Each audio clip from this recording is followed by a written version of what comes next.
Pues vamos a empezar el acto. Para empezar, a mí me gustaría, o hemos hablado de poderlo contextualizar dentro de qué tipo de acto es y por qué hacemos esta presentación de este libro. Entonces, lo organiza el Cártel de Psicoanálisis en Cultura, Política y Psicoanálisis. Esto es una actividad, por lo tanto, de cártel. Ahora explicaré qué es el cártel para los que no lo sepáis, ¿de acuerdo? Eso es una actividad de cártel, es una modalidad que queremos nosotros. Hemos hablado entre los diferentes componentes que queríamos hacer, no solo hacer un análisis de contexto y de texto, ¿no? De forma interna, sino salir e interrogarnos sobre lo que estamos estudiando y sobre lo que estamos haciendo. Y este es uno de muchas de las cosas que vamos a hacer como cártel, que es poder interlocutar con personas que están en el mundo de la cultura, escribiendo, creando, haciendo, generando discursos, narrativas y diferentes formas de explicarnos la realidad y la contemporaneidad de que estamos viviendo en esta actualidad. El cártel es una modalidad de trabajo, de estudio, que tenemos dentro del Foro Psicoanalítico de Barcelona. En concreto, es una modalidad que tiene de trabajo el movimiento, el espacio, la forma de trabajar desde el psicoanálisis lacaniano, que se trata de juntarnos una serie de personas con unos ejes determinados y propios, pero que están dentro de un trabajo común o colectivo. ¿De acuerdo? Cada uno trabaja su eje, pero que aporta e interactúa con los otros ejes de trabajo de las personas que forman parte del cártel. En este cártel en concreto está el Richie Jiménez, que además es el +1, la Jackie, la Adriana Ferrari, la Montse Ruiz y yo mismo, que me llamo Alex Rodríguez. En esta ocasión queremos presentar un libro y queremos presentar a la autora del libro, un libro que habla de aquello que nosotros queremos interrogar, que es, queremos interrogar la ciudad, la política, la cultura, el espacio común, cómo se construyen ciertas subjetividades en los momentos actuales, qué elementos han existido, cómo están hoy en día y de dónde vienen, ¿no? De qué parten, y además desde un punto de vista, vamos a decir, crítico, propio, con una serie de elementos subjetivos, ¿de acuerdo? Que tienen que ver con las vivencias, con las experiencias, que tienen que ver con las relaciones que ha podido mantener la autora, pero también las personas que lo leemos. Veremos que es un libro, ya introduzco, en el cual muchas veces tienes la sensación que habla de ti, ¿no? Que habla que habla de todos nosotros, ¿no? Nos podemos identificar con muchas de las vivencias, con muchas de las realidades, de las cuestiones que está viviendo. Pero antes de entrar en materia, presentar a la Bego Arretxe. Es una obra que no es la primera en individual, pero es una de las obras que ella escribe, porque ha escrito otras de carácter colectivo, de otras temáticas también comprometidas. Es licenciada en filosofía, ha hecho posgrado de gestión cultural, de cooperación internacional, ha trabajado y también ha estudiado las temáticas de derechos humanos, de la construcción de paz. Pero a mí me gustaría presentarla no tanto desde sus credenciales, podríamos decir, ¿no? Desde sus logros académicos o aquello que socialmente uno posiciona en la sociedad y que hace interlocuta con los demás, sino por su acción y por su compromiso. Me parece que es más interesante no tanto la posición intelectual, social, económica o laboral que ella mantiene, sino más bien el compromiso que ella ha mantenido durante el tiempo. Eso también tiene que ver un poquito con el libro que ha escrito. No es tanto las cuestiones que ella puede aportar a nivel de discurso, a nivel de narrativa, a nivel de lo que apunta, sino más bien de la acción que ello comporta, la acción que el libro hace, que tiene, ¿no? Y que soporta. Por eso es un libro, por ejemplo, que va muy acompañado de una música. Es un libro que no solo se lee, sino que también se escucha. Y se escucha de una forma muy fuerte. Y por lo tanto tiene diferentes narrativas y tiene diferentes formas de poder entrar. A mí me gustaría presentarlo de dos maneras. la primera me siento un poco más cómodo, que es la temática ¿no? de lo que va el libro. Me parece que esta temática va precisamente del compromiso, del tiempo, del espacio donde uno vive, comparte y hace y se relaciona, con unas relaciones que tejidas, construidas con otros, y cómo esas relaciones se construyen. A mí me recuerda, pues, los libros de la Montserrat Roig, ¿de acuerdo? Me recuerda mucho, pues la Ramona a Dios, me recuerda el tiempo de la certeza, de las cerezas, perdón, la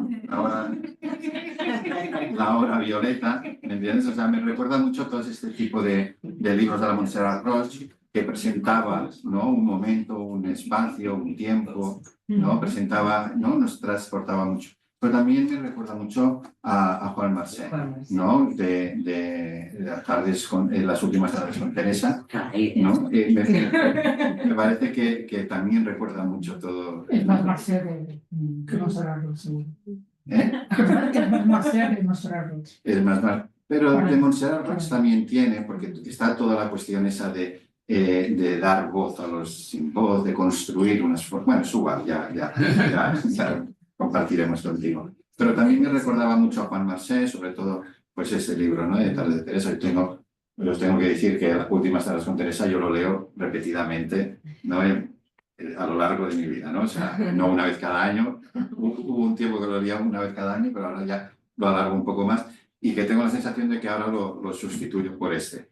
¿Me entiendes? De que es un libro que se puede leer repetidamente, ¿no? Porque lo vas descubriendo, vas viendo, vas sintiendo y vas escuchando muchas cuestiones de lo que va pasando y te va pasando en la actualidad.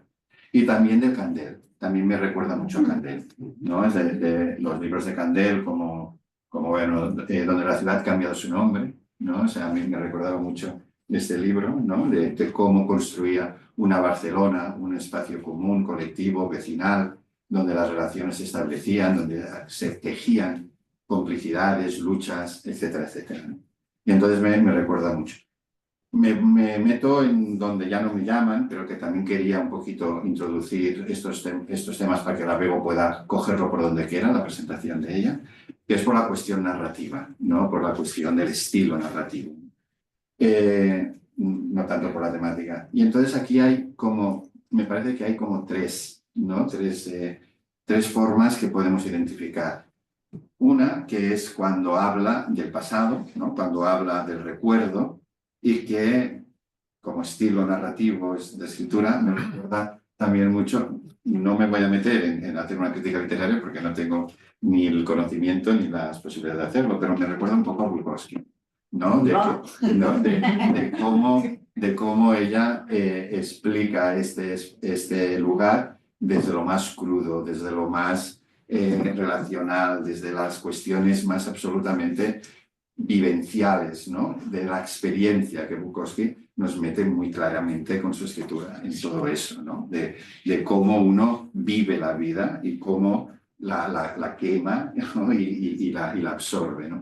Y después el momento actual, ¿no? Donde Marta es de donde parte, que me recuerda un poquito a Kundera, ¿no? En el sentido de que es más las cuestiones de los afectos, de los amores, de los desamores, de los recuerdos, de cómo uno puede sentirse, ¿no? Y puede construirse delante de todas estas cuestiones que están pasando en sus recuerdos, ¿no? Sí, son dos autores que a ti te generan una cierta inspiración, o tú crees que tu escritura puede venir de ello, no hace falta que hables de eso. No, además no lo había pensado, pero lo pensaré. Y la última cuestión es que todos los capítulos vienen precedidas de un trozo de música, un trozo una estrofa de una canción. Una estrofa de una canción, ¿no? De diferentes autores. Y por lo tanto se oye. Es una novela que la oyes, ¿no? Que cuando la vas leyendo, de hecho, hay una playlist de la novela. O sea, puedes ir a Spotify y hay alguien, no sé quién fue, pero que... Peter Riffraff, sí. ¿Sí? Pues que hizo la playlist de todas las canciones de todos los grupos, ¿no? Que van saliendo. Y que por lo tanto también es una obra, es un libro donde uno lo puede escuchar, ¿no? Entonces tenemos un libro que tiene todas estas características. Por lo tanto, yo una de las cosas que sí que querría pues, iniciar para que tú pudieras explicar la primera es explica lo que quieras de tu libro, desde la temática o desde la forma de escribirlo, pero también me gustaría que nos pudieras explicar qué es lo que te llevó a escribirlo, qué te movió a escribir sobre el espacio colectivo, público, de ciudadanía, de vecinos, de luchas, de movimientos sociales, ¿no? ¿Qué te llevó en estos momentos a poder escribir de este momento de Barcelona preolímpica, donde entra toda la cuestión, ¿no? Institucional y nos transforma en Barcelona y nos transforma en nuestro espacio, ¿no? ¿Sí? Sí. Vale. Bueno, gracias por las referencias literarias, porque yo soy una lectora compulsiva y me parecen unas referencias muy potentes. Yo empecé a escribir esta novela por dos motivos diferenciados, pero que se relacionan entre sí. El primer motivo, que tiene que ver más con lo visceral, con lo personal y con la manera de entender la memoria, tiene que ver con que me parecía que la Barcelona preolímpica que yo viví de joven era una Barcelona absolutamente invisibilizada en la memoria colectiva, simplemente.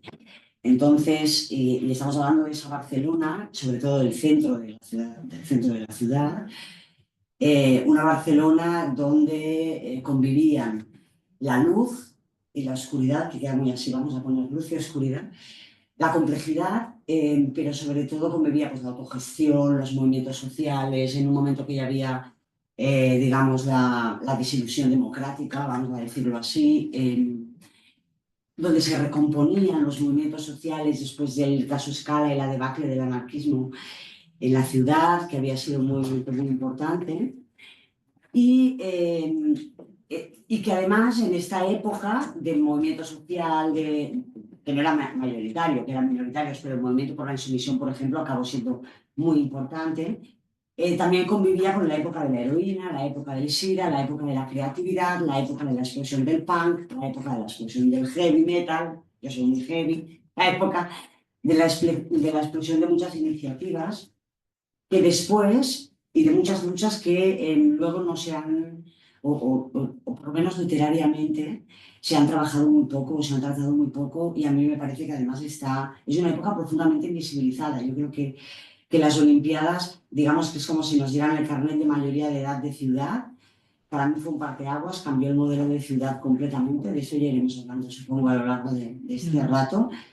Pero fue un parteaguas, de repente qué entendemos por ciudad cambió.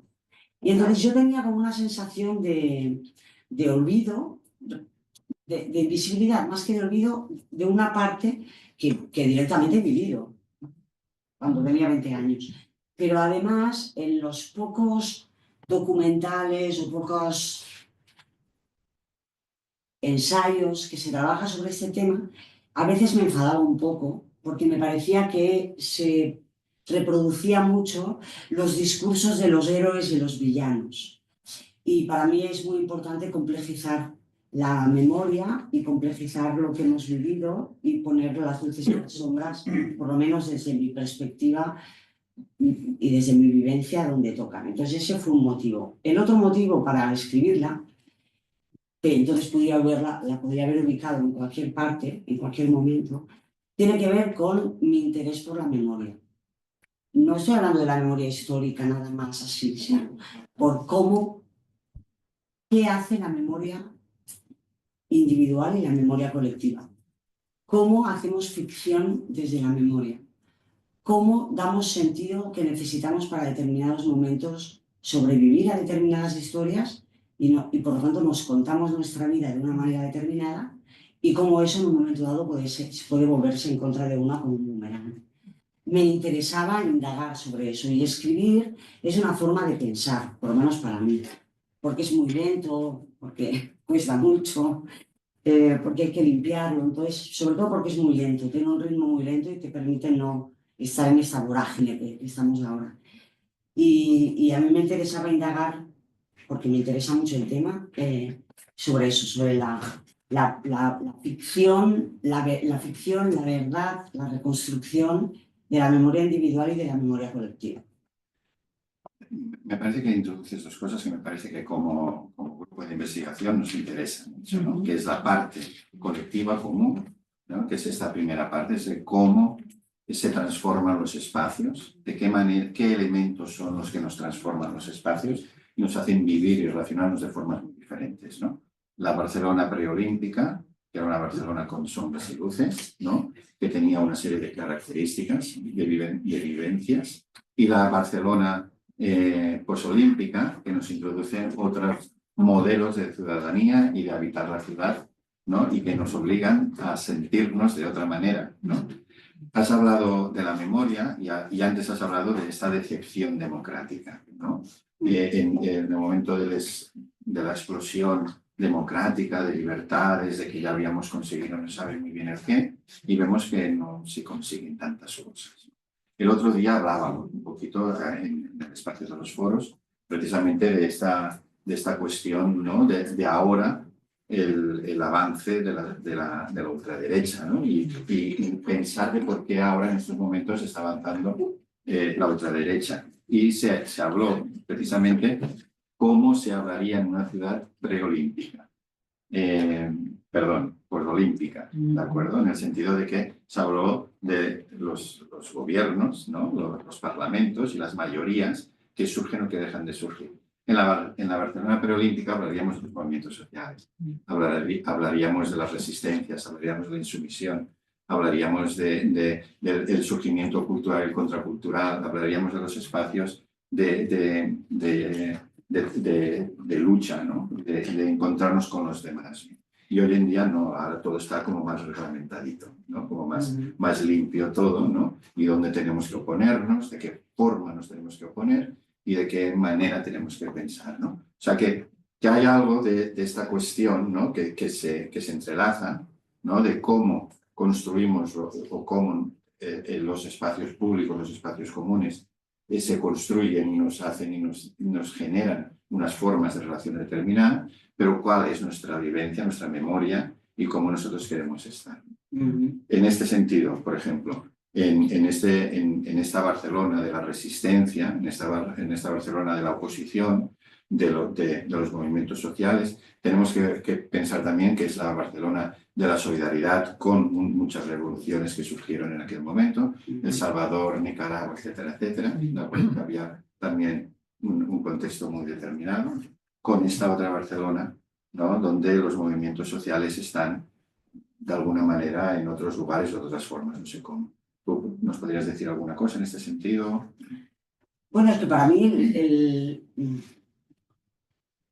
insistiendo en lo de las luces y las sombras, porque en la novela sí que es cierto que se escribe desde la perspectiva del movimiento social, de lo común y de la percepción de que aunque sintiéramos que las cosas había que hacerlas ahora, sí sentíamos, al menos yo lo digo porque generalizar siempre es peligroso, sí, yo tengo la sensación de que sentíamos que podíamos influir en nuestro entorno. Yo creo que ahora esta sensación es más difícil. La sensación se ha generalizado mucho más la sensación de impotencia, que al final es una arma peligrosa para la desmovilización. En aquel momento sentíamos que lo que queríamos hacer lo teníamos que hacer ahora, en el momento, en ese momento. Si yo quiero tocar un grupo, no voy a hacer una carrera de 10 años, monto un grupo aunque no sepa tocar la guitarra, ¿de acuerdo? Y si no quiero ir a la mili, o si quiero montar un espacio alternativo, nos juntamos 5 amigos, abrimos el espacio y ocupamos la ciudad, las calles. También el uso de las calles, para mí es muy distinto el uso de las calles de entonces y el de ahora. Pero también tengo que decir que tampoco me gustaría entrar en una dicotomía de idealización versus lo mal que está ahora, porque también creo que eso sería un discurso falso en realidad. Es decir, había movimiento social, pero no era generalizado. Sí que teníamos más, estaba menos reglamentado.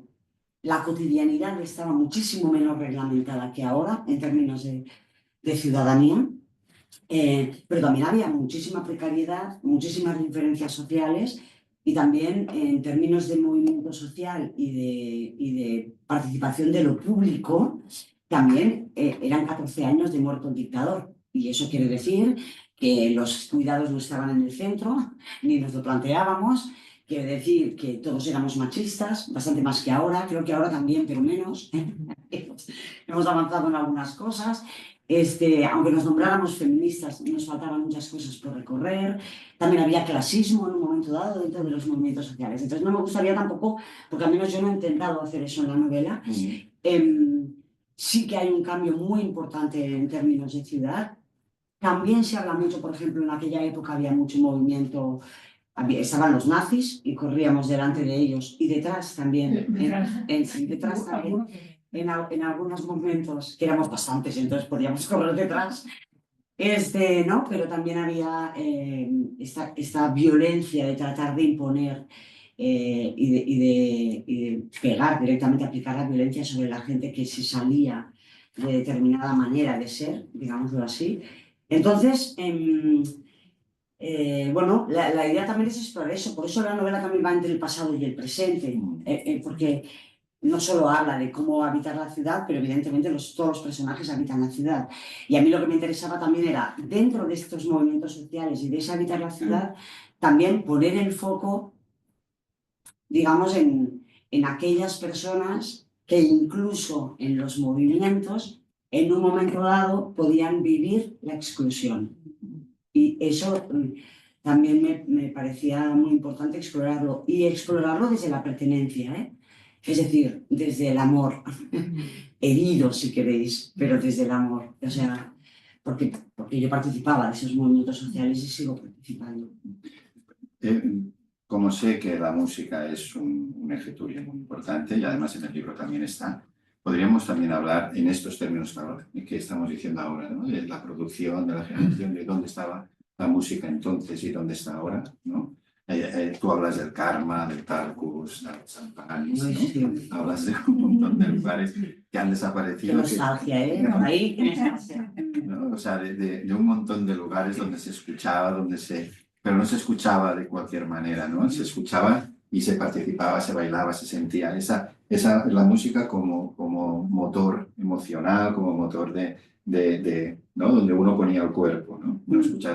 No era tanto la cosa glamurosa de la música, ¿no? Sino era el sentir la música de alguna manera muy fuerte, ¿no? Y todos esos lugares. ¿Nos podrías explicar algo del tema musical que en el libro está también muy presente? Sí, la música es un personaje y además yo no podría pensar en esa... Supongo que de hecho, si lo pienso así más frío, no podría pensar en ninguna época sin música.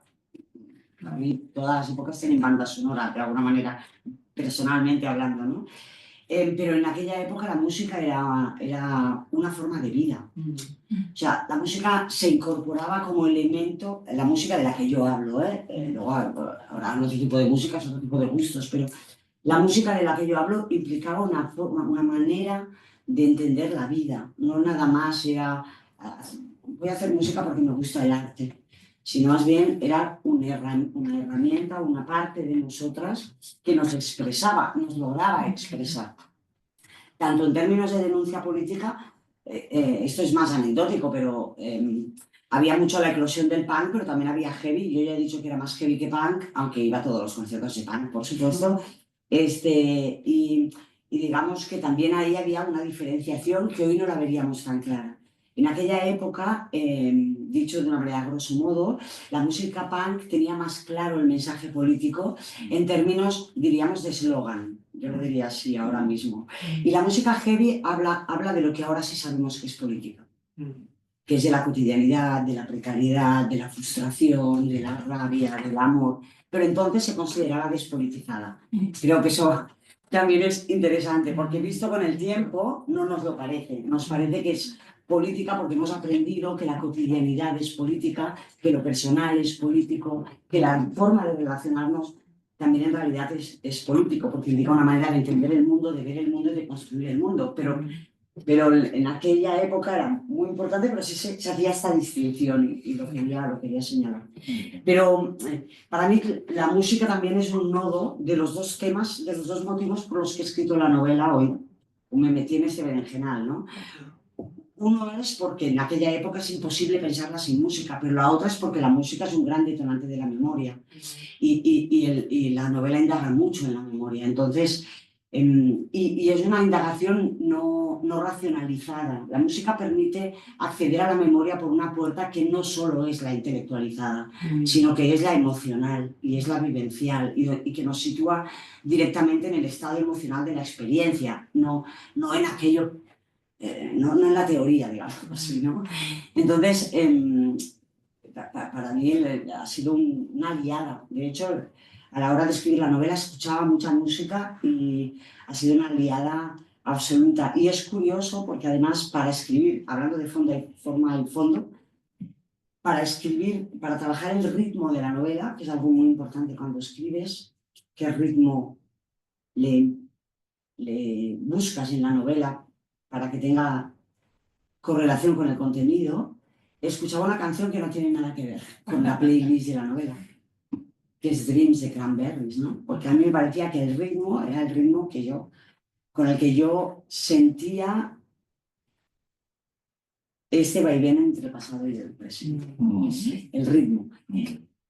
Por el otro lado, la música también, yo he intentado que la música dialogue, por ejemplo, esto de poner un párrafo antes de cada capítulo, para mí es cada párrafo, quien sepa inglés, y si no en el traductor enseguida lo veis lo que quiere decir, porque está en inglés, quien sepa inglés verá que es como una especie de contención del proyecto, del capítulo, perdona, como una especie de síntesis del capítulo, porque quería poner a dialogar la música con la literatura. Me parecía importante este diálogo porque siempre he admirado mucho la capacidad, tanto de la poesía como de quien escribe canciones, de sintetizar de una manera tan condensada emociones que también pensamos en muchos momentos cuando escuchamos una canción en bucle que la han escrito solo para mí, ¿no? Entonces, para mí también era muy importante eso y ya, perdón, que añado ya, acabo lo de la música. Además hay un personaje, hay tres planos en la novela, el pasado, el presente y un encargo que le hacen a la protagonista Marta, que es escribir la biografía de un cantante de un grupo de rock irlandés, del cual yo soy absoluta fan, porque también te han de gustar las cosas sobre las que escribes, porque te tiras años haciendo una novela. Entonces no puede ser algo que no te apasione mucho, ¿eh? Pero además porque es un personaje que para mí refleja también, deslocalizándolo de Barcelona, algo que pasaba también en Barcelona. O sea, quería también hablar de algo que me parecía más amplio. Phil Lynott era un cantante mulato, hijo de madre soltera, una Irlanda en crisis permanente, católica, apostólica, romana, y por lo tanto con todo mi cariño y mis respetos a las personas aquí creyentes. Castradora, una iglesia muy castradora, profundamente castradora, y este chico vivió el éxito y el fracaso, por decirlo en palabras del capital, ¿no? Pero vivió lo más alto y llegó a lo más hondo. Y eso también, ese personaje me ha ayudado un poco a pensarlo desde una lógica más humana. Es decir, que la ciudad, la anécdota situada, no se me comiera la parte de la humanidad que hay en la anécdota situada. ¿Sí me explico? Sí. Órale, pues eso. Para acabar con el tema, así un poquito de, ¿no? de lo que va la novela y qué aspectos tiene o qué aspectos creo que tengo, y ya pasamos la palabra también a la gente y que la gente pregunte, ¿no? Está la metáfora de la furgoneta, ¿no? La furgoneta, el viaje, que no es solamente una furgoneta y un viaje, sino es un encontrarse con los otros, es una camaradería, es un estar y hacer cosas colectivamente, es cómo uno se encuentra dentro de un grupo, de un colectivo, cómo construye algo de todo aquello, y que es importante y es interesante para nosotros, ¿no? Porque tiene que ver de cómo uno regula, de alguna forma, eso que nosotros llamamos nuestras pulsiones, ¿no? O sea, cómo tú puedes ir buscando las maneras de vivir la vida más o menos ¿no? De acuerdo con tus maneras de hacer, con tu cuerpo ¿no? y con tus pasiones, ¿no? Me está pensando ahora que has dicho las maneras de vivir y digo, lo siento, Alex. Yo no quería decir, pero está muy bien lo de Tim Leaf y todo esto, pero el autor, no lo sé. O sea, tú puedes ver en la novela clarísimamente. Pero bueno, está. Está. Pues son las maneras de vivir, ¿no? O sea, Ajá. de Rosendo, y también lo pongo aquí, ¿no? O sea, también está en la novela, ¿no? Es esta manera de vivir, ¿no? Donde nos encontramos con los demás y la posibilidad de encontrarte con los demás, pero de encontrarte con los demás de una forma muy significativa. No es un encontrarte con los demás de cualquier manera o a través de algo más o menos prehecho o prefijado, sino encontrarte con los demás, con uno mismo, con nosotros, de cuerpo a cuerpo, de pasión a pasión, de deseo con deseo, ¿no? De juntarnos y hacer algo. A mí eso me parece, ¿no? De luchas, de camaradería, de construcción, etc. Me parece importante esta metáfora del viaje, del encuentro con los amigos, del trabajo colectivo, ¿no? De buscarse la vida. Y eso quiere decir también de hacer algo con lo que uno desea, que tiene mucho que ver, y aquí no quiero, ¿no? Decir nada personal, ¿eh? O sea, estamos hablando de la novela, ¿no?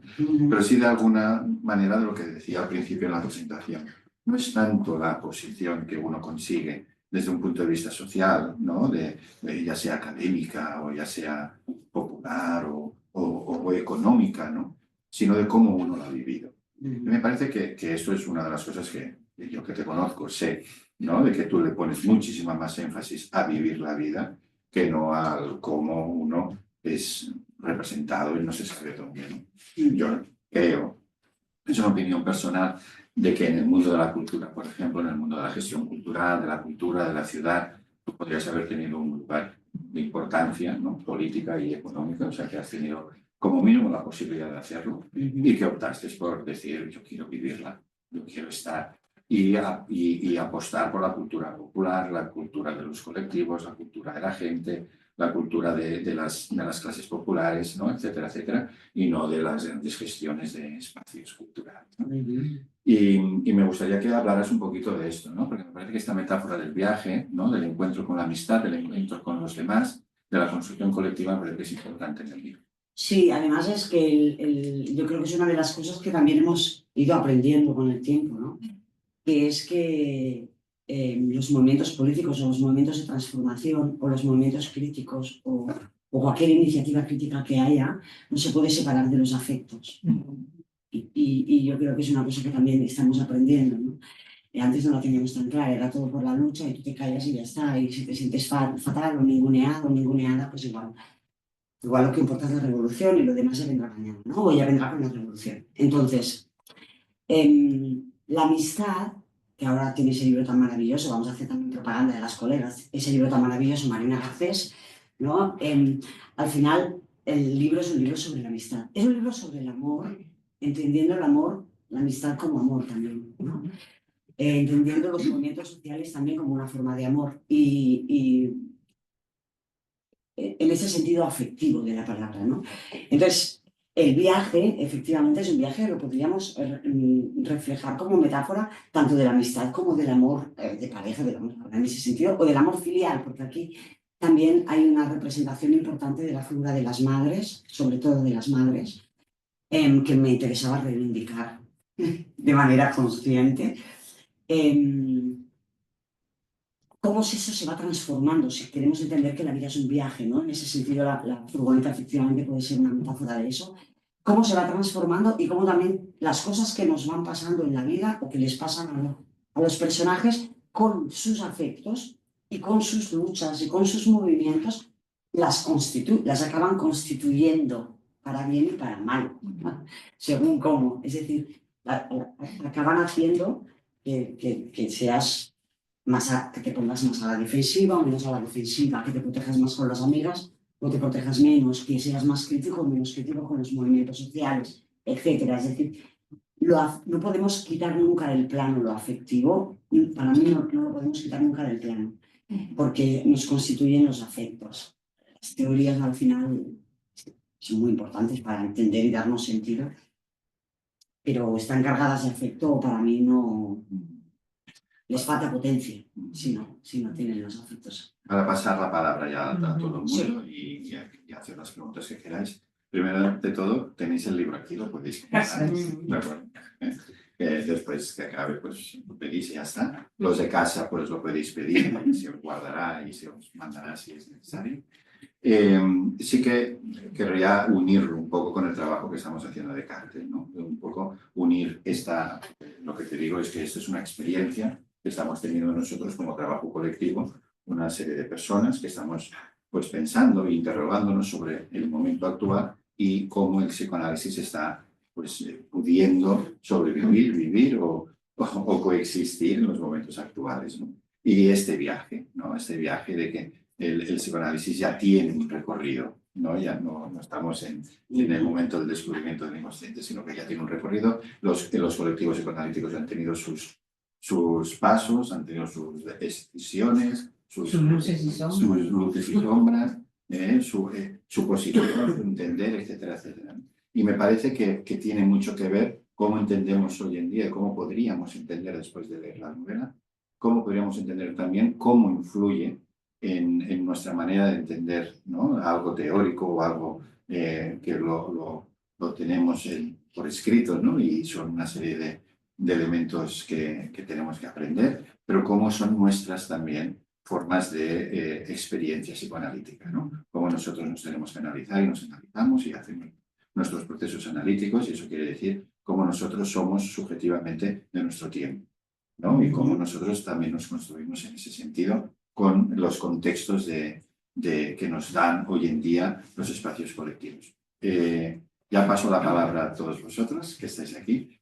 Me gusta que esté lleno la sala, ¿no? Porque una de las cosas que creo yo que en la era también de todo se hace digital y online, que da muchas facilidades. O sea, nos podemos conectar con México, por ejemplo, pero que no contraponga con el encuentro cuerpo a cuerpo, ¿me entiendes? O sea, que no nos dejen los espacios de encuentro vacíos, ¿no? Y que nos vayamos todos a las pantallas, ¿no? Pero de todas las maneras, bienvenido a todos los que estáis conectados y que también podéis preguntar, levantar la mano y podéis preguntar también.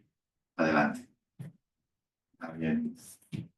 Yo quería decir un montón de cosas. Yo me sentí muy tocado por la novela. Yo viví esa época con unos añitos más que tú. Pero la viví plenamente, ¿no? Entonces, me parece una novela, me parece un libro de historia. Porque lo que decías tú, la historia de los silenciados, ¿no? En ese sentido sí que creo que conecta con Marcel, con Bukowski, un poco contar la historia de los perdedores, que al final es lo que fuimos, ¿no? Fuimos derrotados. Queríamos otra ciudad, queríamos otra vida, queríamos otra manera de pensar el mundo, las relaciones, pero la Barcelona, la botiga de Gran Dalmón nos ganó, nos dejó. Y hoy estamos pagando el precio. Hoy Barcelona es la gran botiga y los que estamos dentro de la ciudad, o los que estáis todavía, porque ya no estoy, soy un artículo dentro de esa botiga, ¿no? De esa tienda. Entonces yo creo que sirve para pensar el pasado no está tan lejos. Walter Benjamin decía, si el pasado duele porque no ha pasado del todo, ¿no? No acaba de pasar. Siempre pasa el pasado, ¿eh? Claro. De algún modo u otro. El pasado nunca acaba de pasar, ¿no? Por eso duele. Entonces pensarlo en otros términos, ¿no? ¿Qué diferencias hay? Sin idealizar, lo decías tú, sin idealizar para nada lo que hubo, porque ni mucho menos fue ideal. Hicimos lo que pudimos, lo que supimos, con lo que teníamos, con los pocos referentes que teníamos. Pero ¿qué de eso nos podría servir hoy? ¿Qué de todas esas experiencias nos podría servir hoy para pensar eso que llamamos los movimientos sociales, ¿no? Para mí hay una diferencia fundamental entre entonces y ahora en los movimientos sociales, tampoco sin generalizar, que es que en ese tiempo queríamos algo y lo tomábamos. Queríamos hacer arte, que la música, el punk, el heavy en esa época era arte, en el sentido verdadero de tener para mí el concepto de arte, ¿no? Que es tocar conciencia, hacer pensar. Había garitos, había el comunique de 20 metros cuadrados y había concierto cada fin de semana. Había un montón de sitios donde se autogestionaba todo. Luego vinieron las primeras ocupaciones, vino todo lo que vino. Hoy me da la impresión un poco que la mayoría de movimientos sociales, sin generalizar, pero la mayoría, esperan que el Estado nos dé algo. Y creo que ahí estamos atrapados en eso. Porque el Estado nunca nos va a dar nada que pueda cambiar la realidad, ¿no? Luego, muchas cosas que recuperas en la novela, ¿no? Bueno, que han ido saliendo, ¿no? La conversa, la precariedad. En esa época, la precariedad, podías vivir de los contenedores de basura. Armarte una casa, incluso comer, y es imposible. Porque en la basura no hay nada por detrás de ella. El montaje de escenarios para conciertos fue un modo vivendi para muchos, ¿no? Sí, desde luego. Nunca había escuchado a nadie mencionarlo hasta que lo leí en Wikipedia. Y luego ya concretando, ¿no? sobre el fondo de la novela. El título no creas una palabra. Podría sonar así como muy taxativo, ¿no? Un tanto nihilista. No creas una palabra, es un poco no creas nada, no hay futuro, nada vale la pena. En cambio hay un párrafo que quiero leer, que es el que me ha llamado mucho de todo el libro, y que lo voy a leer porque así también animo a la gente a que quiera leerlo y lo compre. Porque a diferencia de lo que puede sugerir el título, ese párrafo entiendo yo que tiene una chispa de esperanza, ¿no? De la palabra o una forma de pensar la palabra puede servirnos si la transformamos en algo colectivo. Y paso a leer el párrafo. Dice, ¿puede la verdad encontrarse en la palabra o vive a pesar de ella? A Marta, la protagonista, lo que la enerva son esos relatos sin fisuras que tapan las verdades incómodas, que huyen de las contradicciones, que simplifican la realidad.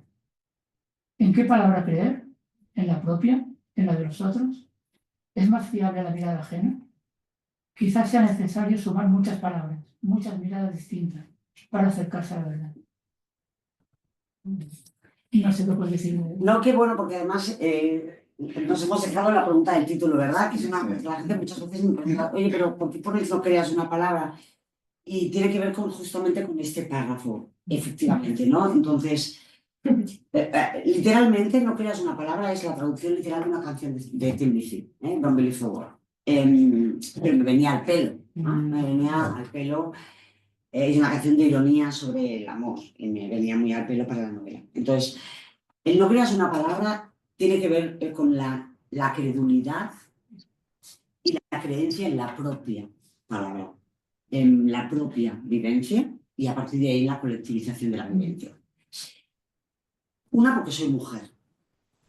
Y creo que a las mujeres se nos ha dicho durante mucho tiempo que nuestra palabra no es válida, ¿de acuerdo? Nos han dicho cómo tenemos que vivir, cómo tenemos que pensar y cómo tenemos que ser para ser unas mujeres estupendas. Y que entonces la gente no lo reconoce. Entonces eso era importante para mí, ¿no? Pero también por esa parte que decía antes de la memoria como un relato, para mí en este caso, no sé cómo se miraría psicoanalíticamente, pero desde luego históricamente yo lo ubico mucho, lo relaciono mucho con la mirada patriarcal, que es este relato de héroes y villanos, ¿no?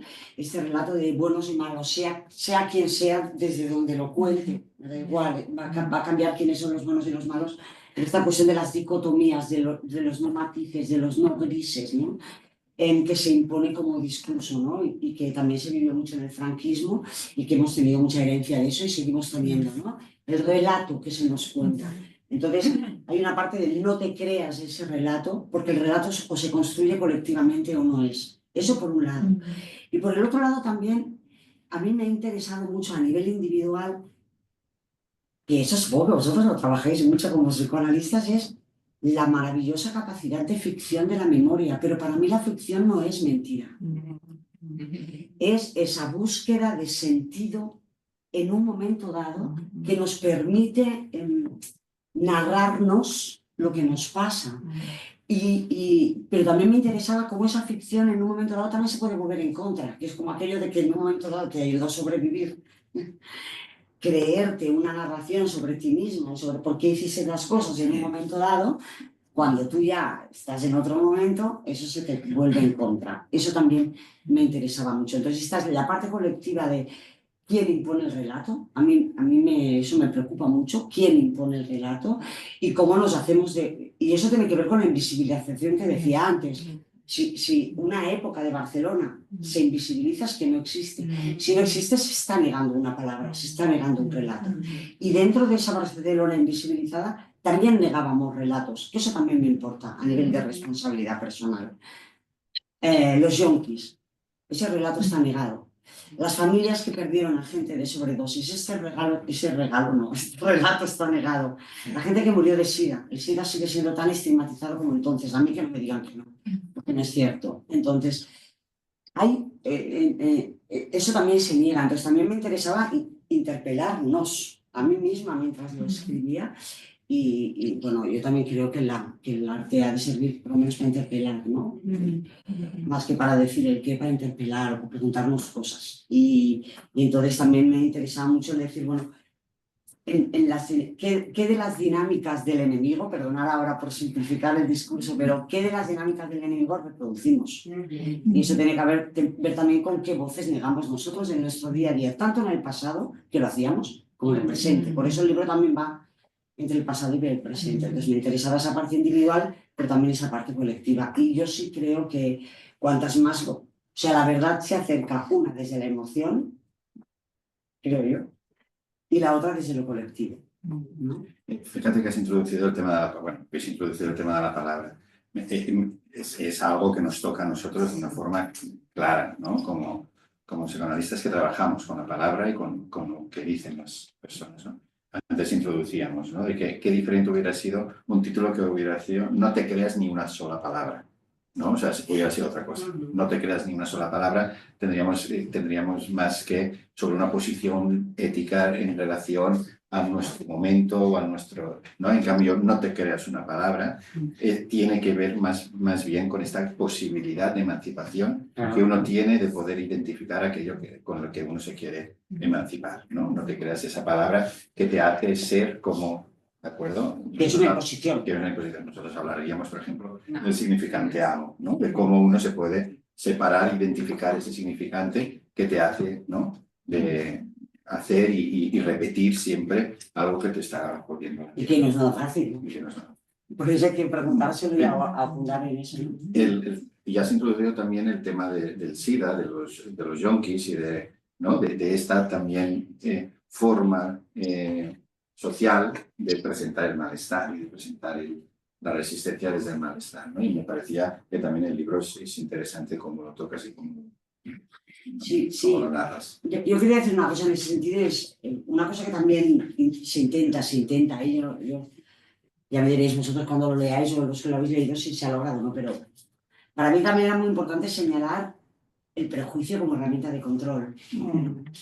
Y cómo asumimos ese prejuicio, por lo tanto nos convertimos en controladores de otras personas desde la injusticia, ¿no? Entonces, el SIDA es un ejemplo clarísimo de estigma y de prejuicio social y el tema de la heroína también lo fue, ¿no?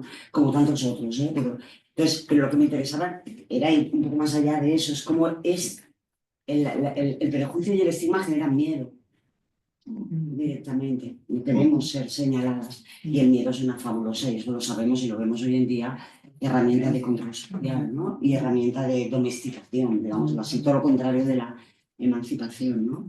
Y me interesa mucho qué tal nos hacemos responsables también de nuestros prejuicios.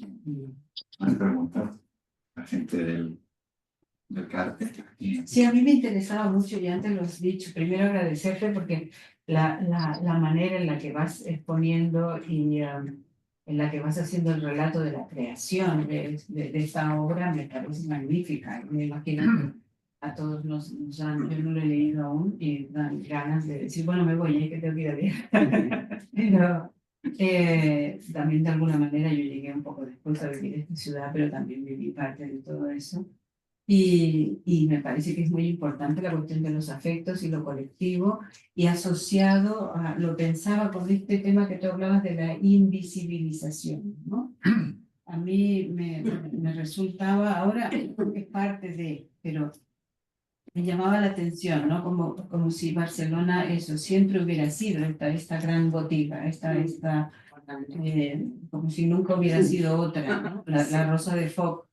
Y yo creo que esa rosa, afortunadamente, siempre aparece, siempre está en los lindes, en los bordes, en en ciertos grupos que sostienen de alguna manera, pero que se sostienen justamente desde ahí, desde lo colectivo, que es otra manera de ser. Y ahí están los afectos. Y por supuesto que también hay prejuicios, y yo recuerdo, y lo que dices tú, eso, y lo traigo desde hace muchos años, desde otras épocas y de otras geografías, de compañera ahora no, después,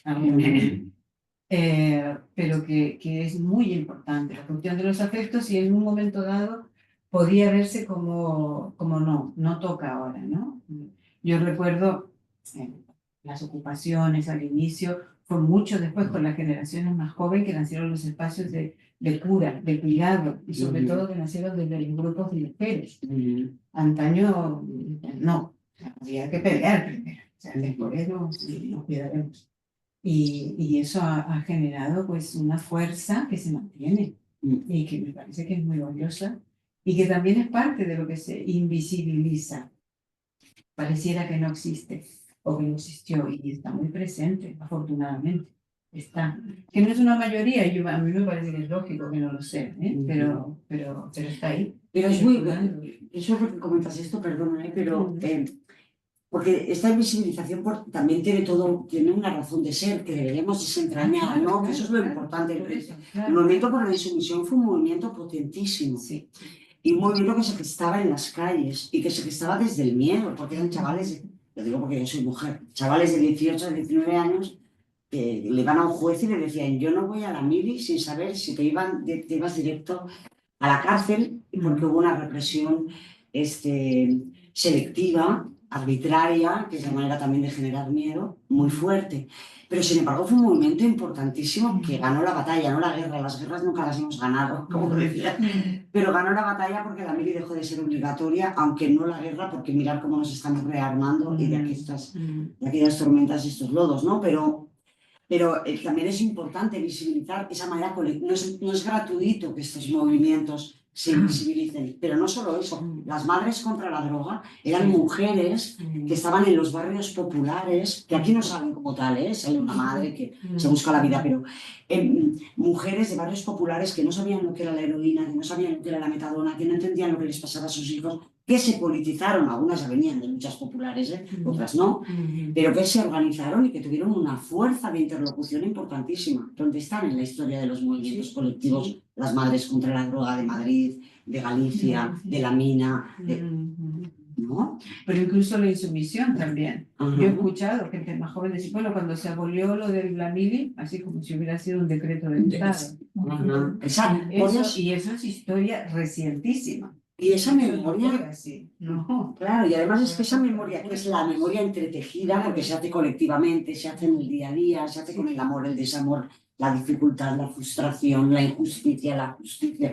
Eso que se hace todos los días, si lo desaparecemos del mapa, pierde la capacidad de dar fuerza, de ser ejemplo, no ejemplo de ideal, sino ejemplo de posibilidad. De interpelar de lo que dices tú, exacto.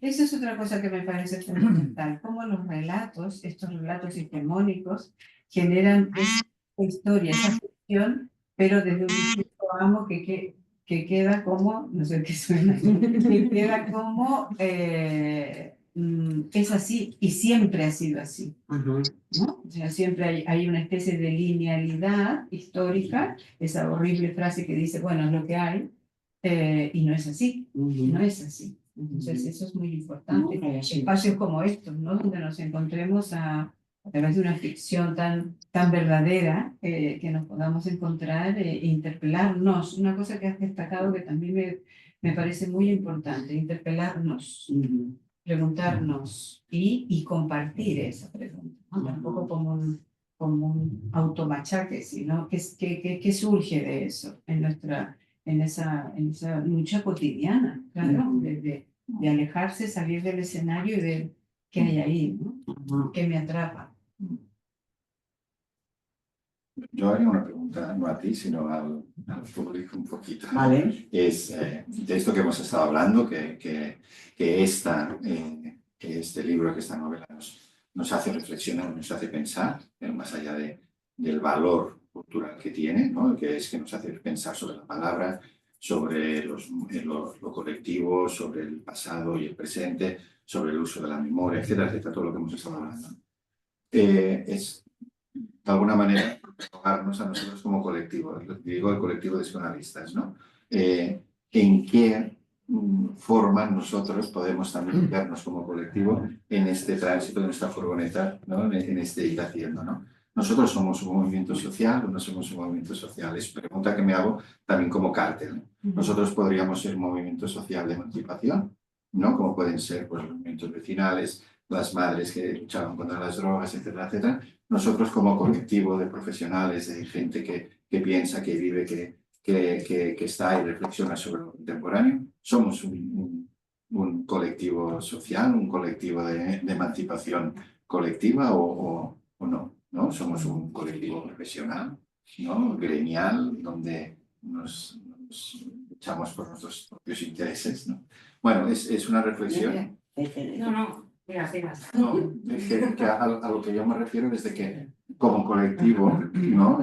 Realmente nos daría un poquito, ¿no? El trabajo de reflexión, ¿no? Que como cártel queremos hacer, ¿no? Y por eso nos estamos interrogando en la literatura, en la música, en la pintura, en el teatro, en los museos, nos estamos pues leyendo filósofos, estamos leyendo pues gente que no es del mundo del psicoanálisis para poder saber y entender cuáles son nuestras formas de estar colectivamente en nuestro momento actual en esta ciudad, ¿no? Y entonces es una de las preguntas que hago como cártel, ¿no? No quiero que me lo contestéis, sino que, ¿no? El colectivo psicoanalítico como colectivo de emancipación social, ¿no? Si es o no es un colectivo como tal, o ha sido. No, nada más una cosa que yo me fijo mucho en eso. Allá han pedido la mano y aquí Gemma Sánchez también. Vale, pues... Laura em sembla que era primer, ¿no? Pues Sí, Laura. bueno, vale. Bueno, no me he leído el libro, pero me ha vibrado muchísimo lo que has dicho y me lo voy a comprar, así que te lo agradezco. Me ha encantado por muchas cosas, ¿eh? Y también por el tema del punk y de, bueno, muchas cosas. Respecto a la pregunta que estaves fent, Àlex, bueno, volia agrair al càrtel, de fet, que com a càrtel traieu una mica el psicoanàlisis de l'elit, no? Perquè és una crítica que faria jo personalment a que de vegades s'ha tendit una mica a... Sí, psicoanàlisis encasillado a l'elit, bueno, són opinions i és respectable, no? Però psicoanàlisis com todo lo individual, que quede en el diván i de vegades, bueno, sí, fora del que serien els moviments socials, on jo crec que també com a psicoanalistes tenim, és una qüestió ètica el poder estar i que, de fet, si se'n va a la teoria, es veurà com Freud inclús ha parlat de coses de lo social... Bueno, és igual, m'importa un pito ara la teoria, però que, vull dir, que s'ha d'estar allà. Crec també que tenim, com a psicoanalistes, que estar allà i molt aprendre també d'aquests moviments, encara que hi hagin molts efectes, com deia la Beba Retxe, que nosaltres com a psicoanalistes a vegades diem, bueno, l'afecto, cuidado, l'afecto fuera, no? Tal i qual. Bueno, no ens confonguem, no? De vegades l'actitud, jo diria més, bueno, més que heavy també, o bunky, o d'aquells llocs on jo també he begut i crec que m'han creat, no? Seria el psicoanàlisis i seria... Jo ho he viscut de més peque, perquè jo a l'època de les Olimpiades tenia 4 anys, però de rebot he viscut la lluita de que no tanquessin cadenes plugues o de que, saps, dels moviments populars de les Ateneus, d'obrir l'Ateneu de Sant Just, Sant Just muy pijo, però bueno, lo que nos ha costado d'obrir l'Ateneu Popular de Sant Just, les plugues, de les lluites que hem fet a les nostres generacions, de viure com quan, si, jo què sé, parar una autopista i tenir un col·lega exiliat a Bèlgica perquè estava acusat de terrorisme. Jo, de tot això, o sigui, l'aprenentatge que m'ha donat ha sigut brutal i crec que des de...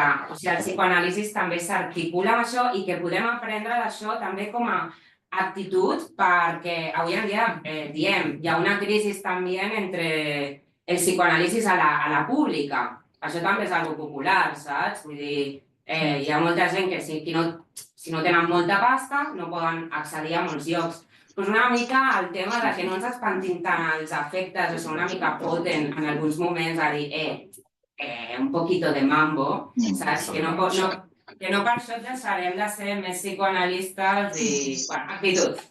Y bueno, que te agradezco muchísimo. Bueno, he arribat tard, coses de gust i tal, però després em compro el teu llibre perquè m'ha flipat el que has dit i us agraeixo a tots i al càrtel aquesta experiència. Gemma, Hola, buenas tardes. Bueno, primero de todo, os agradezco a todos haber organizado este acto porque me parece que es fundamental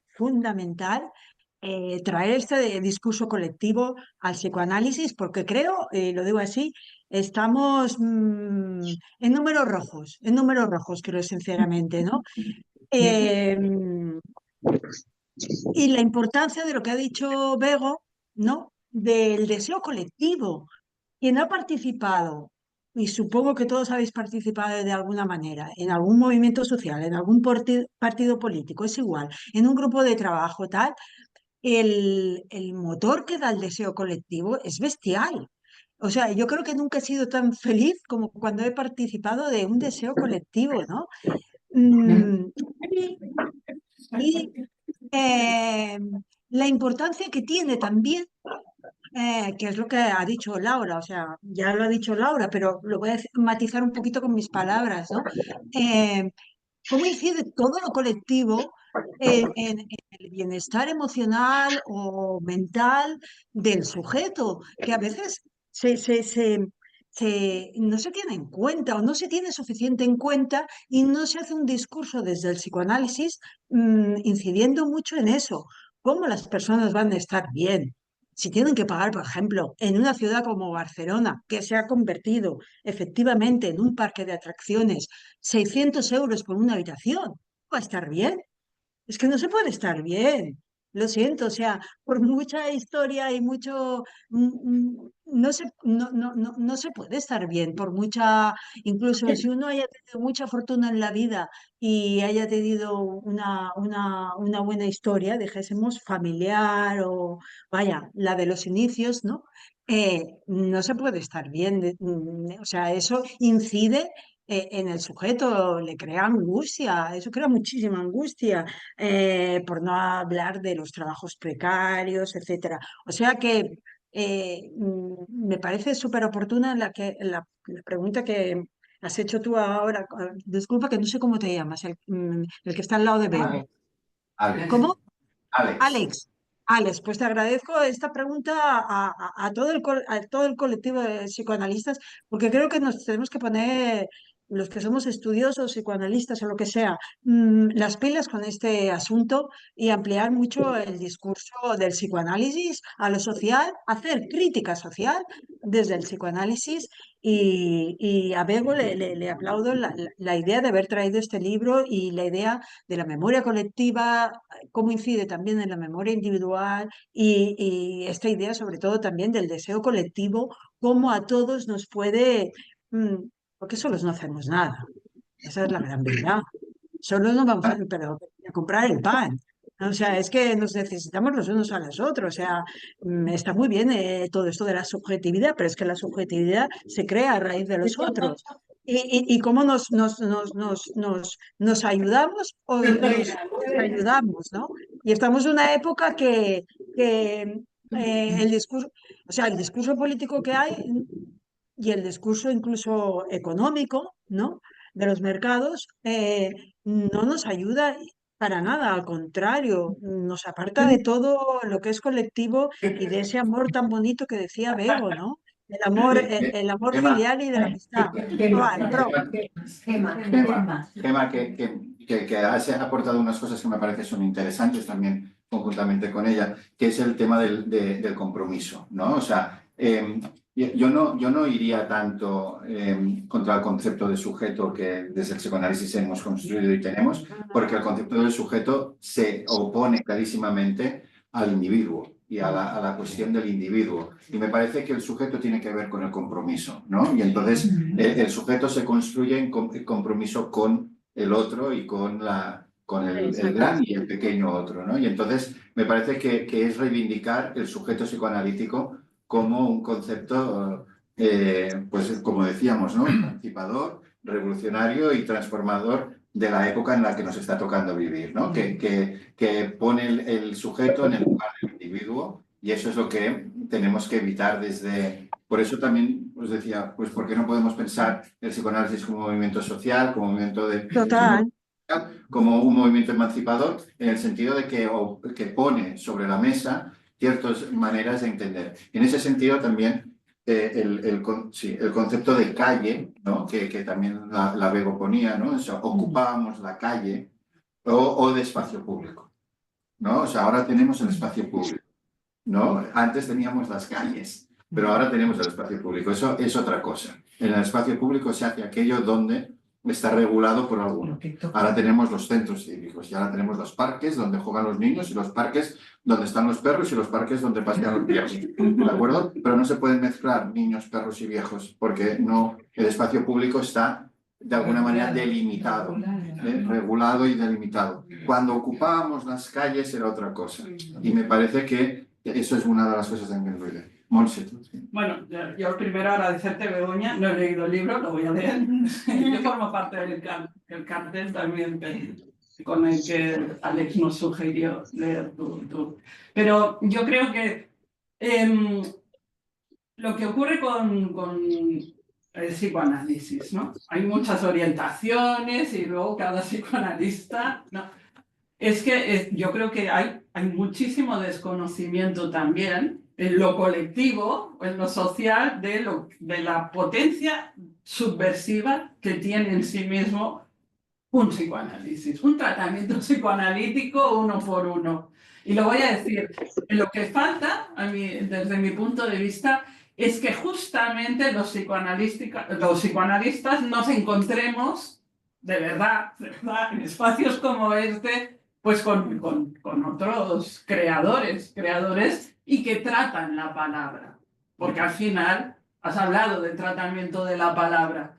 Si hay algo muy útil, y lo digo por experiencia totalmente subjetivo, personal, particularísima, es el tratamiento que un sujeto, en este caso me pongo como ejemplo, hace de las palabras con las que ya nació, con las que vino envueltas, porque vienen cargaditas de mucho prejuicio y de muchos afectos y de muchas cosas que tampoco son tan agradables. No son neutras. Exactamente. Y si hay algo para lo que sirve un tratamiento psicoanalítico, que es un tratamiento de la palabra y de las palabras, y que puede llevar a un sujeto a encontrar su propia, ya no solo palabra, sino voz, es justamente para poder, desde su voz y su deseo y sus propias palabras, vincularse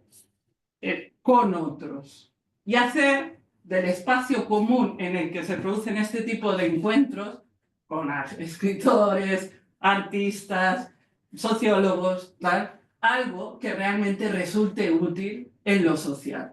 Entonces, yo creo que esa es donde estamos destinados a encontrarnos. Y es un encuentro que tiene un potencial muy, ya no revolucionario, subversivo. O sea, es destapar los espejismos, es dar voz a aquello que se silenció, desconocido. Yo que soy una neurótica, lo fui en su momento, hoy psicoanalista. De verdad, he podido vincularme con otros. Estoy aprendiendo política ahora. O sea, yo el otro día descubrí a Marcuse. Eros y civilización. Tengo 55 años, vale, soy inculta. Pero ¿qué quiero decir con esto? Yo he descubierto una autora así a través de vincularme con mis compañeros que han sido militantes, han vivido esa época, se comprometieron, yo no tengo nada que ver con eso, a raíz de lo que ha supuesto para mí, mi trabajo, como analizante cuando sirve y como psicoanalista. O sea, es un tratamiento de la palabra que lleva también a vincularnos con otros en una forma que es realmente de una potencia muy importante. Y eso es lo que yo creo que hay que poder decir respecto al psicoanálisis. O sea, ¿es un movimiento colectivo social? Bueno, es un movimiento en lo social y tiene que poder oírse, y también hasta qué punto puede ser útil para comprometerse en las causas que cada uno considere, pero que desde luego nos vincula al eros y al deseo del otro, porque nosotros nos hemos hecho también en relación a ese deseo de los otros. Bueno, quiero decir eso. ¿Puedes decir alguna cosa respecto a lo que has sentido? No, sí me parece súper interesante. Estoy pensando en psicoanalizarme.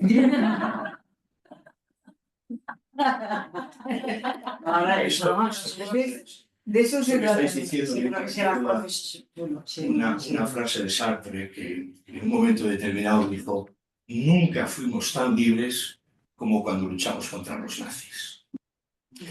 Y en mi caso, por ejemplo, mi conexión con el psicoanálisis es a través de la política. Después de un largo proceso de luchas clandestinas, hice una neurosis de angustia brutal, todo aquello que en su momento no pudo ser dicho ni simbolizado. Bueno, pues cuando estalla la democracia, estalla la neurosis, y efectivamente me encuentro ante todo aquello que queríamos no puede ser, hay que hacer una transición con la que nunca estuve de acuerdo, y ahí efectivamente el sujeto toma la palabra y descubre su voz y su palabra, lo que quería, lo que puede ser y lo que no puede ser. Pero sobre todo lo que no se puede olvidar, y ahí estamos de acuerdo, es un principio fundamental que fue lo que lo articuló todo, que es el instinto de rebeldía, el afecto de rebeldía. Eso es lo que a mí me llevó, a ciegas si tú quieres, a comprometerme a mis 18 años y a desarrollar todo un camino que fueron bastantes años hasta desembocar justamente en esa reflexión que me permitió hacer el psicoanálisis. Y ese instinto de rebeldía es el que al final de Vida y Destino, Wassily Grossman se pregunta: ¿la violencia del Estado totalitario será capaz de anular la rebeldía del sujeto? Esta es la gran pregunta de nuestro siglo, dice Wassily Grossman. Y efectivamente, maravillosa novela, por eso, maravillosa novela. sí, Maravillosa. y estamos en eso. Estamos, o devenimos Winston Smith al final de 1984, que agradece al amo la poca vida que le queda y que él es, o ponerlo todo patas arriba y efectivamente hacer la subversión. Porque incluso dentro de la izquierda, efectivamente, ha habido silencios ominosos. Acabo de escribir una novela sobre el particular también de la memoria, mis fragmentos de la historia olvidada, donde pongo en cuestión todo el discurso de la izquierda, efectivamente el del fascismo, ¿no? Que hay dos, en fin, eso es otra historia, no voy a entrar ahí. Pero quiero decir que la cuestión de la memoria es fundamental para recuperar lo que yo considero que es esencial, que es el principio, el instinto de rebeldía. Y eso hoy en día, yo me paseo por Europa y digo: esto está muerto. Aquí ni Dios protesta por nada. Hay genocidios, hay guerras, o sea, ahora nos dicen que hemos de gastar prácticamente el 5% del PIB en armas. Y nadie dice nada. Mientras la seguridad social, las pensiones, la educación, el medio ambiente, etc. Estamos bajo mínimos. Y nadie dice nada. Sobre todo los mal llamados intelectuales. Una novela como esta a mí me resulta mucho más subversiva e interesante que cualquier discurso de cualquier intelectual que vive del pesebre, ¿no? Las cosas son así, ¿eh?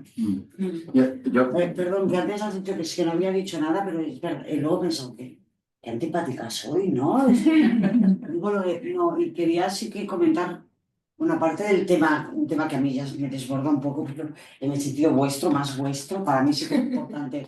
No, pero sí que es importante el instinto de rebeldía y el no conformarse. Yo sí siento yo siempre he sido muy, y eso ya me viene de antes, como pesimista de cabeza y optimista de corazón, no sé, esta especie de dicotomía. Algo dentro me dice que no me pasa nada. Luego también escuchaba y quería comentar lo que decía Gemma del deseo. Me ha gustado mucho porque ella me lo comenta a mí, pero yo pienso, sí, pero tú le has puesto el nombre de deseo y yo creo que no he usado esa palabra y me ha gustado mucho porque es uno de los motores más importantes. Le podemos llamar instinto de rebeldía o le podemos llamar deseo, ¿no? Y la necesidad del cambio, ¿no? Yo sí que siento, quizás por esta parte del optimismo del corazón, que sí que hay mucha gente haciendo cosas, pero no nos enteramos. Sí. Entre nosotros no nos enteramos y nos sentimos siempre muy poquitos o los poquitos, y como también el discurso, y ahora a ver si lo sé decir con cuidado, que vosotros sois todos muy sabios, no, pero quiero decir, el discurso del victimismo también puede ser muy peligroso. Entonces, no digo por... Entonces, esta parte también de, como somos muy pocos, como también es muy desmovilizador, a eso quería ir, ¿no?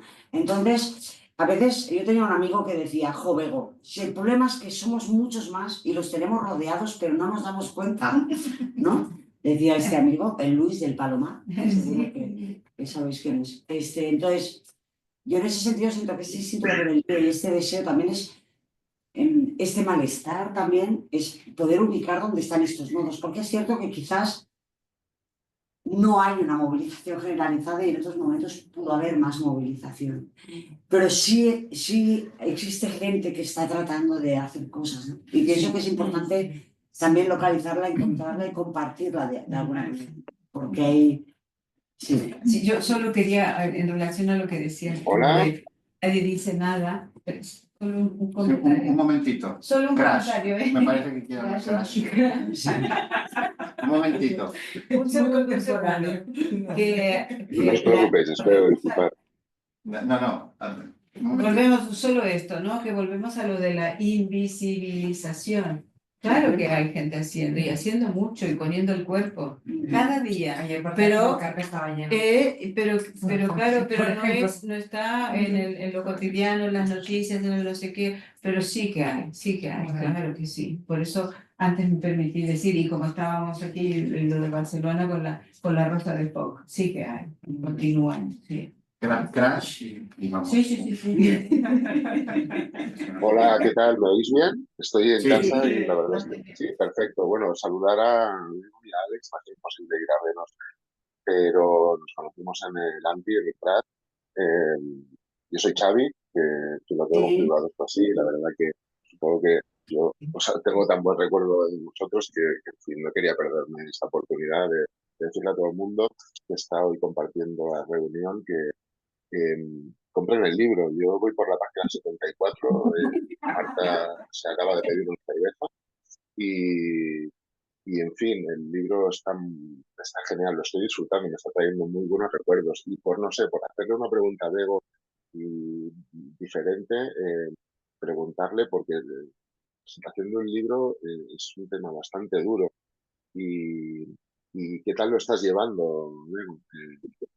Cuéntame. Hablando de gente. No, está muy bien porque cuando escribe, bueno, yo en mi caso, es que prefiero hacerlo en persona, pero yo cuando escribo es muy orgánico. Todo esto que estoy hablando ahora no lo pienso así.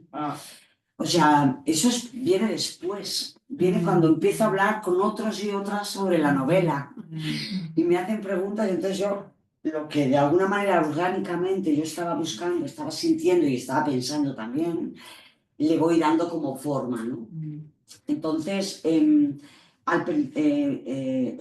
yo estoy contenta, sí, pero sí es verdad que sobre todo al principio, ahora quizás un poco menos, pero al principio me obliga a pensar sobre una cosa que yo hice de una manera más orgánica, me obliga también a repensarla y a ponerla, a hacerla consciente desde lo discursivo, hablando de discurso y hablando de palabras, ¿no?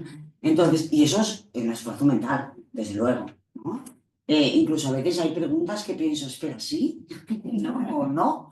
Que las tengo que pensar. Porque en la escritura sí hay mucha reflexión, pero no es una reflexión con un hilo conductor clarísimo que va al principio, al final, no sé cuándo, no es así. Es una búsqueda que además te lleva de un lado, luego te va para el otro, luego tal, luego reculas, luego eliminas, tachas un montón, vuelves a poner en marcha. Entonces, digamos que las presentaciones me obligan a pensarlo el libro.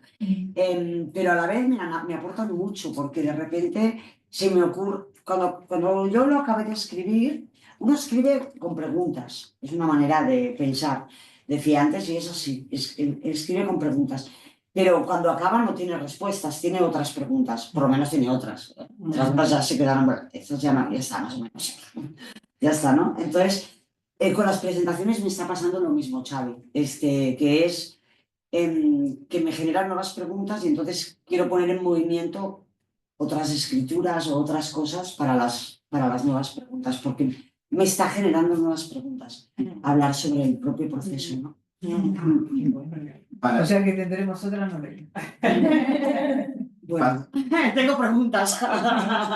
Para ir acabando un poquito, ¿no? El sentido un poco del trabajo que estamos haciendo como grupo de estudio y grupo de trabajo colectivo, como es el cártel de cultura política y psicoanálisis, ¿no? Como la interrogación, ¿no? Como el contacto y como el diálogo con Bego nos ha hecho pensar en el psicoanálisis como movimiento social, como movimiento de emancipación, que nos hace pensar si la rebeldía tiene que ver o no con un acto, ¿no? Que uno tiene que poder trabajar y poder hacer para poder dejar esos significantes amos que nos ataban a unos síntomas determinados, ¿no? Y poder ser rebeldes de uno mismo. Cómo nos hace pensar también cómo la época nos pervierten las palabras y nos hacen no creer en una palabra, ¿no? Y aquí, ahora que veo a gente, ¿no? Pues me llega a la cabeza de cómo nos tenemos que interrogar sobre, por ejemplo, pues con la palabra inclusión, ¿no? ¿Qué tanto daño está haciendo no poder pensar en la inclusión desde un punto de vista muchísimo más amplio? Y se está utilizando el término inclusión, que en principio, ¿quién puede estar en contra de incluir a los niños y a las niñas en la escuela, ¿no? Pero cómo eso lo que está haciendo es un forzamiento de muchos niños y muchas niñas a vivir verdaderos calvarios, ¿no? En su proceso de educación. O cómo podemos pensar el trabajo, ¿no? Tenemos que trabajar todos, tenemos que integrar a todas las personas al trabajo. Hay gente que no tiene que trabajar simplemente porque no quiere trabajar. Y que es trabajo, ¿no? Y que es trabajo, ¿no? Como vemos, no creas una palabra nos lleva, ¿no? Y toda la escritura nos lleva a poder reflexionar sobre, precisamente, todas estas cuestiones, ¿no? Que desde el psicoanálisis podemos hacer todo un trabajo. Hemos hablado del sujeto, hemos hablado del deseo, hemos hablado de las pulsiones y cómo se pueden regular, y de la memoria y del sentido de las cosas, para, no sé, para ver, ¿no? O sea, cómo tú nos aportas, ¿no? El material para que nosotros podamos trabajar y seguir pensando en el psicoanálisis y en su desarrollo y en su aplicación en la actualidad. Y por lo tanto, que muchas gracias. No, que es la presidenta. ¿Qué va? Era el presidente. El secretario. Yo te hago Yo presidente. soy la secretaria. Una de nuestras jefas. ¿Qué va? No. No, que estaba pensando que como movimientos subversivos, no? Tanto el psicoanálisis com els moviments populars, ho he dit en català perquè em va millor, sento perquè no m'entenc. El que s'articula o la similitud entre uns i altres és que precisament des del psicoanàlisis el que no es fa és domesticar el subjecte. Com també en aquests moviments socials, si Barcelona fos un subjecte sería no la domestiques, sino la hagas anónima como una más. Hay su vida, su particularidad, ¿no? Gent que hi viu allà, i tot el tema, ja entraria de l'habitatge i tot això, però que pensar una mica en la qüestió de lo subversivo i la importància també de poder transmetre com a psicoanalistes a la gent que estigui posada en lo social o en coses que ens podem articular uns a d'altres, que el que ens fa particulars a nosaltres, a diferència d'altres línies psicològiques, és precisament que no nos creemos la palabra amo, una palabra, ¿no? El que tú deies de La inclusión, pues ahora todos los niños tienen que estar a la misma escuela porque así somos más inclusivos, no, sino que uno por uno y a ese niño, escuchándolo en su particularidad, no lo vamos a domesticar en nombre de la inclusión, sinó que serà un treball molt més artesanal, lo artesano també, no? I com seria interessant que seguim dialogant psicoanalistes amb escritors y Pues la Rosé. Sí, es solo deciros, no sé si lo habéis leído, porque me parece que nos llega, o quizás sí. Gracias por este encuentro, pero aparte de esto, os leo un mensaje que ha llegado que me parece interesante para la autora. ¿O lo leéis? No, léelo, sí. Muchas gracias a todas, organizadores, autora Bego y audiencia.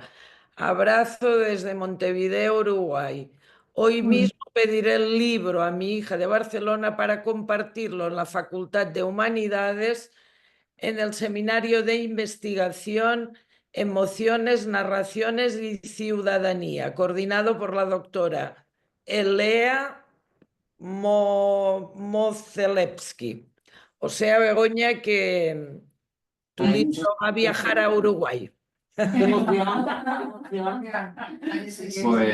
Pues con esto creo que es el colofón para poder acabar, ¿no? Ahí, sí. Creo que es la primera, ¿no? Sí, has hablado. Esa dos, María. ¿Sí? La María. María González, sí. Pues te saludamos. Y pues nada, acabarlo con esto, ¿no? Con el cártel de cultura, psicoanálisis y Política y psicoanálisis. Evidentemente, una de las cosas que queremos hacer es precisamente continuar trabajando de esta forma, ¿no? No solo nosotros cuatro y el más uno, sino el poder aportar, ¿no? Cuando encontramos gente interesante, trabajos interesantes o cosas, pues poderlo traer aquí entre todos y poder intercambiar para poder crecer en esta cuestión que cada uno de nosotros está investigando. Bueno.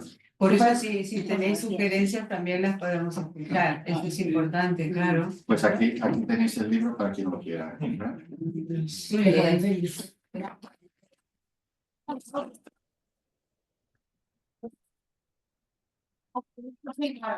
De todo, sí. De todo.